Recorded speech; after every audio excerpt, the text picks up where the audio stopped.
Good morning, good afternoon, good evening, and good night. Whatever time of day it is and whatever day it is, I want to thank you for listening to another episode of AJH Politics. Here in this episode, I think this is episode 10 here for 2025. We're in the month of August.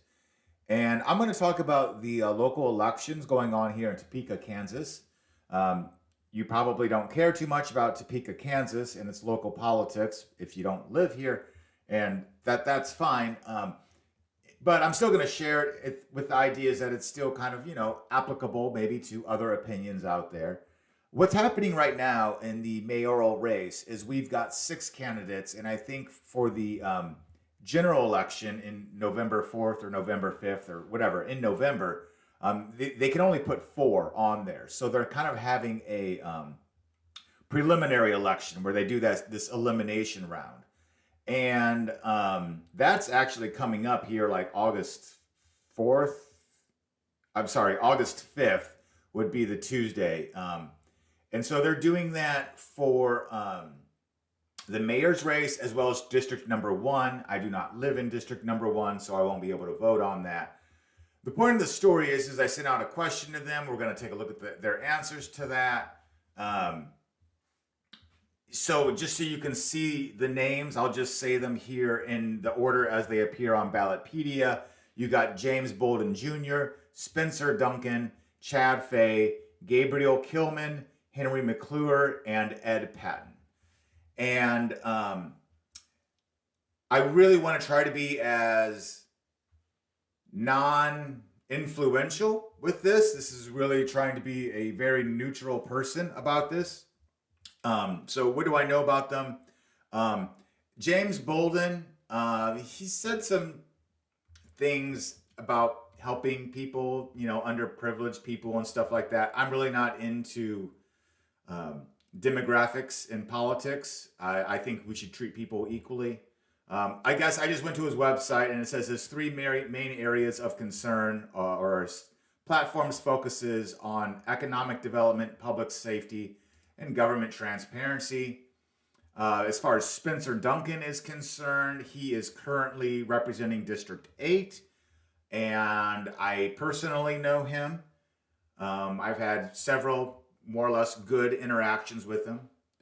Chad Fay, I don't really know too much about him. I think he is a Topeka born and raised. I could be wrong on that. I'm sorry. I remember looking up some stuff about him last night. Just a dad, a worker, family man sort of guy. That's about all I can say about him. Gabriel Kilman, I believe he is 22 years old, which makes him like one of the youngest mayoral candidates, possibly in Topeka history.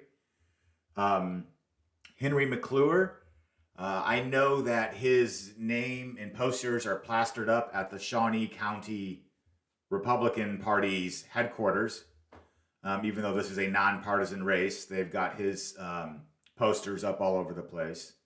Ed Patton is someone who was mayor in another town years ago and worked with the city government as a city manager, city planner, or something like that for a long time. So let's go see what I was talking about here when I talked to them.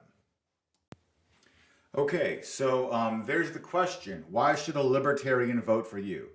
And you can see it there on the screen. This is how I send it to the people, either through their campaign website or a Facebook message, however I found them. I will note that I phrased it the way I did with the idea of a capital L libertarian, of trying to kind of express, not trying to ask them why should I vote for you or I, comma, a libertarian vote for you.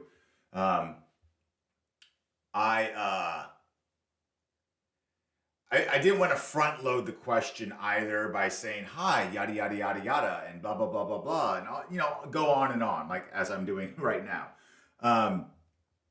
And I got some responses. I got responses from, let me see here now, Chad Fay, Gabriel Kilman, I want to say Ed Patton, and Spencer Duncan.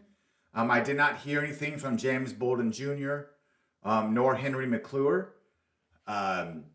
The election's a few days away, and I would like to actually post this on the internet before then, just because that seems semi-professional. So we're just going to go ahead and just show what I actually have heard from. And this is just an order of me sending out emails and getting a response. There's nothing about this order that's relevant. So first up, we do have Chad Fay, and you can see it on the screen. I'll read it out loud for you. This is what he says. I'm not taking a dime from super PACs or political gatekeepers. My vote, my loyalty, and my energy are 100% committed to the people, not the powerful. I'm not here to grow bureaucracy or push one-size-fits-all mandates. I trust individuals, families, and communities to make decisions for themselves, not distant politicians or unelected agencies. So since he responded, I'll give my little quick critique of it. In the first paragraph there, he kind of more or less highlights not liking the corruption that we see, or at least that I believe exists within the government. So he definitely hit my sweet tooth there. But then he really does address, I think, libertarian ideas where he talks about we don't need bureaucracy. We don't need one-size-fits-all government. Just because what works for you over here doesn't necessarily work for this person. The idea of really trusting in the concept of the individual as well as the family unit, and of course the community too. But as opposed to, distant politicians and unelected agencies. Pretty libertarian answer, in my opinion. Here's George Kilman's response. Thank you for reaching out, Mr. Herman. I strongly believe in less government overreach to its citizens and keeping government out of business. I am opposed to a nanny state, which goes against some of my fellow colleagues. For example, the head of the Shawnee County GOP reached out asking my opinion on a few themes, one being gay marriage. I strongly believe that the government should not be involved in someone's love life and what goes on behind closed doors, including not behaving like it's the government's job to save everybody's souls, which she and other members disagree with. So I do not take sides based on political affiliation, but what's good for the people. I would also like to say just because I disagree with the GOP doesn't mean I agree with the Democrat Party on every agenda. Okay, so it started off kind of with a very libertarian answer about government overreach and keeping the government out of people's business.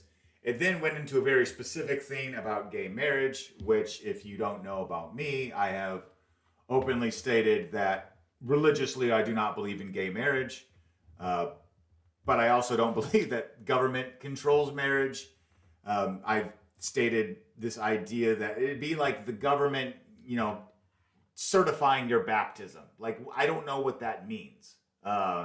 It goes against freedom of religion.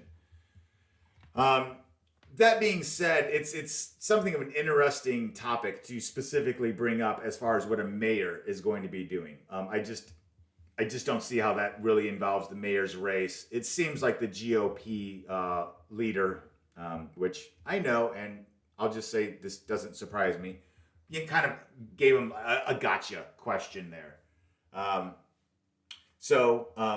Anyway, a nice answer. I don't know if it's really relevant to specifically the issues of the city of Topeka. I want to say, I think I mentioned this earlier, Henry McClure, who I did not hear back from, who has been more or less wink, wink, nudge, nudge endorsed by the Republican Party. I went to his website and it has a bunch of pro-life stuff on it. And there's libertarians that are pro-life, there are libertarians that are pro-choice. But to me, that has nothing to do with what I need out of a mayor. We can talk about that at the state level or at the federal level. If they were to make abortion clinics illegal within city limits, it's just also not really a big issue for me. So for either one of them to really kind of make that the thing about how they are running their campaign, I don't know. Not an issue for me. But yeah, that's his answer. Let's take a look at Ed Patton's answer. I do not believe that ideology should rule my decision-making process, but I do believe as a public servant that I act as your voice to the governing body and other community organizations. As mayor, I work at the behest of the electorate, but I am paid by all of the taxpayers. Therefore, I am not doing my job if I do not recognize you as an important part of the community as a whole. Your opinion does mean something to me. I have always operated this way in both the private and public sector as an executive manager. I have been CEO, COO, GM, mayor, and city manager as an employee. Educationally, I have a bachelor's in administration of justice, a master's in public administration, a master's certificate in public finance, and studied municipal law in law school. I do not make but one promise to you as a citizen. I will use my experience and education to the best of my ability to enhance and further your family's daily lives and well-being. If you go to my website, which you see there, electedpatton.com, you can learn more about me and read testimonials from people I have worked for and with to make a difference in the lives of members of those communities. I can also be reached at, and then he gives his email and phone number. You can reach me 24/7. I did not post his email and phone number just because you can go to the website and you can reach out to them there. I didn't really want to just dox someone quite like that. I don't know. Anyway, on to his answer. He definitely highlights his experience, and you can look at that experience and you say, hey, this guy's done this before. We can trust that he has experience in it. For me, I just don't like government. So when somebody tells me that they've been in the government for the last 20, 30, 40 years, it doesn't really get me excited about them, but maybe it gets you excited about them. He also talks about his education, which is obviously, grand and useful if you believe in the college education is actually good, which again, I kind of don't. But if you're like, hey, this guy's, he's got degrees, he's making that plea to authority. Like, you can trust me. I have the paper that says that I'm smarter than you. I have the certificates and the degrees. He's kind of like out there kind of like saying about how he's going to make my life better. And just me as a libertarian, I don't want the government to make my life better. I want the government to get out of my life. That's what I look for in the government is limiting the government, not having the government make my life better. I will make my life better. And if I fuck it up, then that's on me. I'm not here to ask for a handout. I'm just here to be left alone. But anyway, that's my opinion. That's his answer. It's definitely a very well-crafted, very political sort of answer.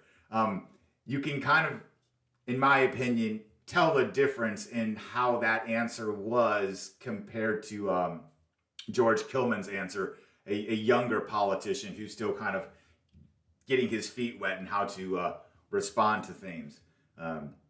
At least that's kind of how I took it. So anyway, let's move on. Okay, here we go. From Spencer. Eric, thanks for reaching out and asking the question. There are a few levels of response here.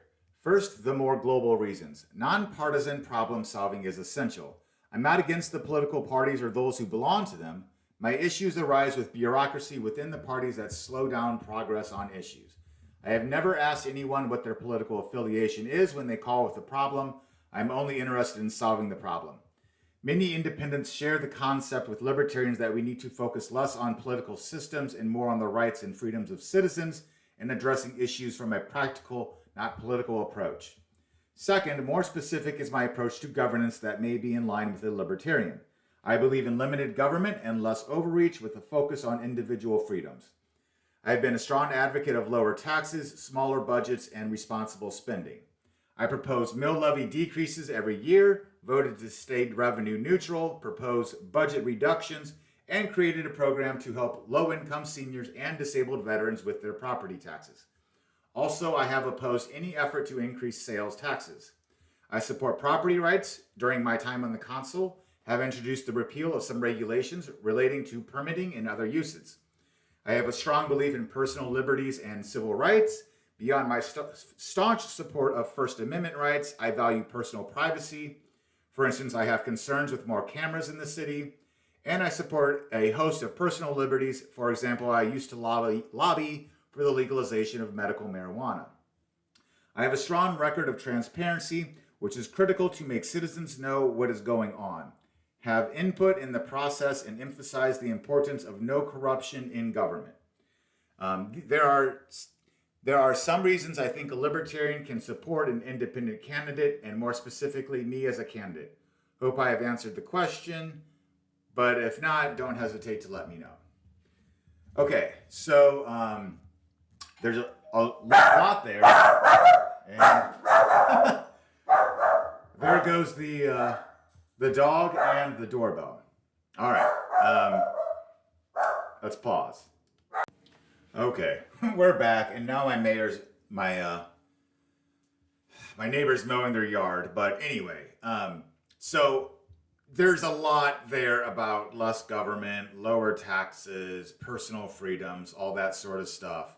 I know I kind of was a little harsh on my critique there of Ed Patton, given that he has political experience, and so does Spencer. But I know Spencer, and what he was saying there is absolutely true in terms of there have been several issues that have come up to the city council, and they've fallen to like 8-1 votes about raising taxes or doing other things that basically I totally disagreed with. And Spencer was the one who was voting against the majority, saying like, this is not okay. This is not what we want to do to our citizens.